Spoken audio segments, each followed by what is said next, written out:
Let's begin with the Iran deal. If President Donald Trump does decide not to renew the deal, how does Europe respond?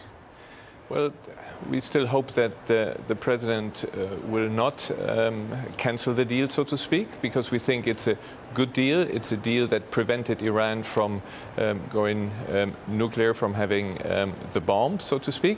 And we still hope that this will be preserved. The deal doesn't have to say anything with regard to Iran's behavior in other fields, where we think that Iran, with regard to its ballistic program, with regard to the role that it plays in the region, in Lebanon, in Syria, Iraq, that there aren't things that are to be criticized, and maybe we have to react harsher. But for the deal itself, we think it's a good deal. It prevents Iran from having the bomb in the next years.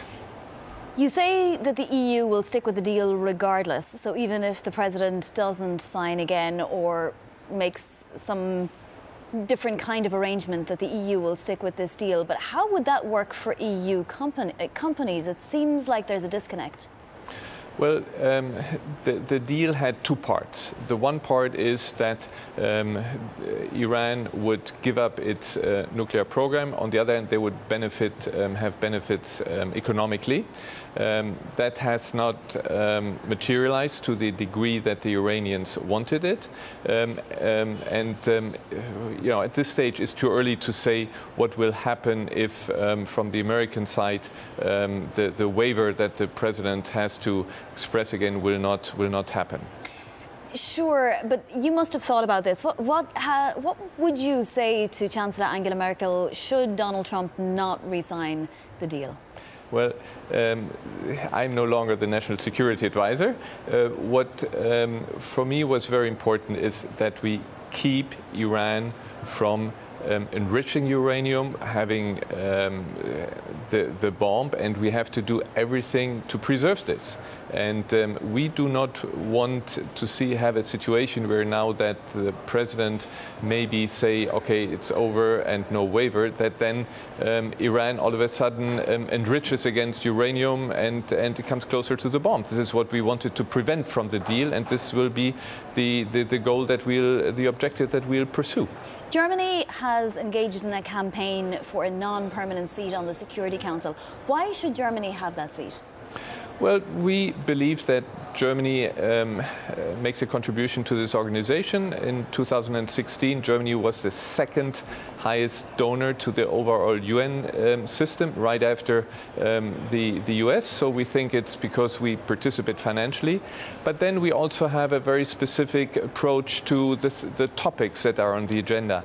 We believe that the UN Security Council should deal much more with conflict prevention. We shouldn't just have the Security Council deal with an issue so we have to do more on conflict prevention. It sounds like you're agreeing a little bit with the US UN Ambassador Nikki Haley that perhaps the US pays too much of the dues and that other countries aren't paying their fair share. You just made the argument that Germany pays more than its fair share. Yes, but we believe very highly in the UN. I think the UN is a very important body to preserve world peace. And yes, there is a lot of money going there. But just, the budget of the UN is half the budget of a city like San Francisco. And for this to have 100,000 soldiers worldwide or to engage in peace and security, I think it's money well spent. If you were to take the place on the Security Council, you would be taking it away from, I believe is it Israel, Belgium and Germany are up for it, and Israel and Belgium wouldn't get it if Germany got it? No, we are in a competition. This is every year the case. I think it's good that there are more candidates than positions, because this allows then a debate. You can present to the membership what you stand for, and when you're elected, you have a legitimacy because you do what you were announced. Some might say that it's possibly more important for Israel, for example, to get that seat. What would you say to them? Well, we are very much in favor for a stronger role of Israel. We have Israel now in the West European group, so we support Israel, we support their candidature. But Germany went to the Security Council every 8 years, and we stick to this rotation. We believe, you have to be reliable in what you do. Talk to us a little bit about what's going on with North Korea. How do you view these developments? I mean, for somebody like you who's been, National Security Advisor since 2005 and now sitting at the UN, what are your thoughts?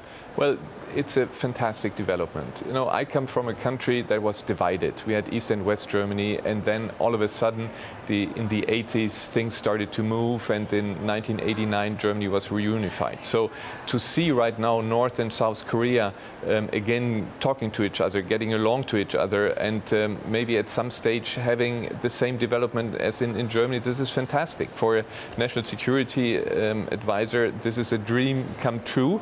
We hope it all materializes the way that we want things to develop. And finally, Mr. Ambassador, I have to ask you about U.S. German relations, both at the UN level and elsewhere. Does your administration in Germany, for example, feel like it might get easier post-midterms to deal with President Donald Trump? Well, first of all, to say that German-American relations are excellent. We have always, since the Second World War, had fantastic relations. What the U.S. did to Germany by helping with the Berlin airlift, by helping when we had the wall in Berlin. You helped us tremendously to get reunification in '89. So for us, transatlantic relations are always very important, and we'll work with any administration. We work very hard to preserve this strong link, which I think is a very solid base, and it's something that we should preserve in the future.